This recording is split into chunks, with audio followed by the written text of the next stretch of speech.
മതരാഷ്ട്രവാദികളുടെ അകലം പാലിക്കണമെന്ന് കേരള മുസ്ലിം ജമാഅത്ത് തെരഞ്ഞെടുപ്പ് വിജയം ലക്ഷ്യം വെച്ചുള്ള ഇത്തരം കൂട്ടുകെട്ടുകൾ വലിയ പ്രത്യാഘാതമുണ്ടാക്കുമെന്നും കേരള മുസ്ലിം ജമാഅത്തിന്റെ മുന്നറിയിപ്പ്.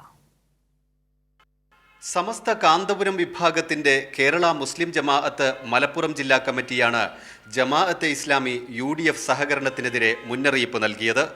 ജനാധിപത്യ മൂല്യങ്ങൾക്ക് നിരക്കാത്ത ആശയങ്ങൾ നെഞ്ചേറ്റിയവരെ അകറ്റി നിർത്തണം. ഇത്തരം ഭൂരിപക്ഷ ന്യൂനപക്ഷ കക്ഷികളെ ജനാധിപത്യ പ്രക്രിയയിൽ ചേർത്ത് നിർത്തി മാന്യത നൽകരുത്.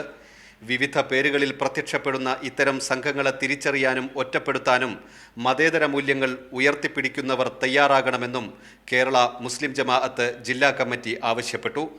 മലപ്പുറം ജില്ലാ president Koottampara Abdurahman Darimi, general secretary Oorakam Abdurahman Saqafi, finance secretary Muhammad Haji Munniyur എന്നിവരുടെ നേതൃത്വത്തിലായിരുന്നു യോഗം. ജമാഅത്തെ ഇസ്ലാമി സഹകരണത്തിനെതിരെ സമസ്ത EK വിഭാഗവും രംഗത്തെത്തിയിരുന്നു. കൈരളി ന്യൂസ്, മലപ്പുറം.